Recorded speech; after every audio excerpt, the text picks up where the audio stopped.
Master Windu. How pleasant of you to join us. This party's over. Hey guys, it's Yoda Joe 93, and yesterday I watched, you guessed it, The Marvels for the first time ever. Now, I have been hella skeptical for this movie because I did not like Miss Marvel Season 1, and I thought Captain Marvel was an absolute travesty. As you'll see in my Marvel ranking in just a little bit, because I am going to be releasing my ranking video for you guys tonight of all 33 movies in the Marvel Cinematic Universe. So do not miss that ranking, because it's going to be absolutely fantastic.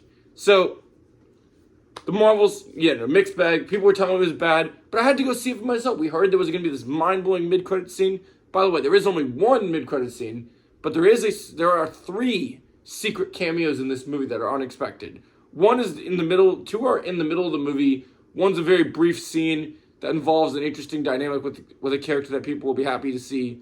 And another teases something in the MCU that people have waited for a long time. But the mid-credit scene, which was reported by many scoopers, is what they said it is, and it is incredible. Also, the end of this movie starts linking up immediately with both No Way Home and Loki, which we're going to talk about next, because next, after we do the Marvels review, we're going to talk about the Loki finale, guys. So get ready for that. But we're here to talk about the Marvels. All right, so let's get into it. So the Marvels is one of my biggest things as the trailers were coming out is I was loving the vibe of this movie because it looked like they were making Freaky Friday in the Marvel Cinematic Universe. And this movie could not be, that description of this movie could not be more true. Now, a lot of people you're going to see low scores for the Marvels. You're going to see people say that this movie's horrible, it's woke, it's trash. And normally, I would be in that bandwagon of saying, like with Captain Marvel was woke. They wrote Carol so poorly, and they destroyed her character from what she used to be in the comics. And a lot of people blame that on Brie Larson. But it was actually on the people. This movie proves it was actually on the writing of the script. So in this movie, one of the biggest highlights we get is Secret Invasion, completely ignored in this movie. Nothing that happened with Nick Fury matters. Love it. Because Nick Fury's in here, the Skrulls are in here, and Nick Fury's doing amazing stuff, using space guns, doing the things you want to see Nick Fury do in a Marvel movie. And it's great. Another thing that's very amazing is, like, as I mentioned, I didn't like Miss Marvel Season 1. I can never say the actress's name for the life of me, but Kamala Khan in this movie, she carries this movie. She is amazing. And her family dynamic, the whole, her Muslim roots and everything, is beautifully done here. The writing for them is great. This movie features great comedy. In the MCU, not since Guardians 3, have we had comedy that actually lands. The jokes are funny. There's not a single time when a joke happens where I roll my eyes. I was smiling from ear to ear. And that's the first time you wouldn't expect that with people looking at my stance on female Marvel outings. Now, here's the thing. I don't mind female solo storylines. If the chemistry is good between the characters, I think it can be done just in the way that you would expect. And I think they did a brilliant job. We had Monica Rambeau in WandaVision. And one of the things I said in WandaVision is I couldn't wait to see Carol and Monica have a conversation about leaving her on Earth. Because, when she was a kid, Carol just left her. And then Monica was blipped during Infinity War. We learned during WandaVision. So, she didn't get to say goodbye to her mom. And when she came back, her mom was dead.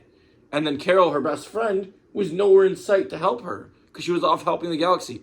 And so Monica acts as kind of the emotional glue that holds the team together.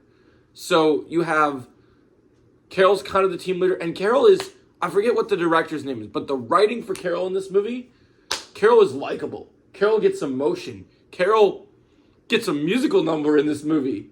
Carol's a princess. Like, she is legitimately a Disney princess. They use the Disney brand to its full potential. And they did and that's not a bad thing on Disney's part. That's a good thing. I think they did a brilliant job with this movie, with the characters, the chemistry, the body swapping, with the whole idea of using their powers and how they explain it is so good. The only downside of this movie is the villain in this movie, played by Tom Hiddleston's wife, is the worst villain in the history of the MCU. And later this week, I'll try to do a ranking of all the MCU villains, because I've wanted to rank them for you guys. So we'll get that rolling later this week. Let me know if you want more rankings from me. I will rank all the movies later tonight. But so my thoughts are, there's more than enough Goose. We're going to do a new rating scale for this movie. You guys know Goose from Captain Marvel? We're going to rate this movie 7.5 gooses out of 10 gooses today. So, because there's a lot of cats in this movie. Or Flarkins. And Kamala's reaction to everything. As I said, the end credit scenes. Great action sequences. The editing could have been a little tighter. I love what the mid-credit scene sets up. And if you enjoyed my review, make sure you hit the like, share, and subscribe button. Also, final thought for you guys. I have an announcement to make. They did such a brilliant job with Kamala in this movie. I am going to be, I don't know what day I'll do it yet, but I am planning on doing a watch party of revisiting Ms. Marvel Season 1 because I believe that I may have made a huge mistake. Even with the bad writing and even with some of the choices, I think you guys were right about Ms. Marvel, and I think I should have given it more of a chance. And so I'm going to redo it and give a new revisited opinion. So let me know your thoughts. What did you think about my review? And if you enjoyed it, make sure you hit the like, share, and subscribe. And as always, I'll catch you in the next video. Thank you so much for watching. Woo!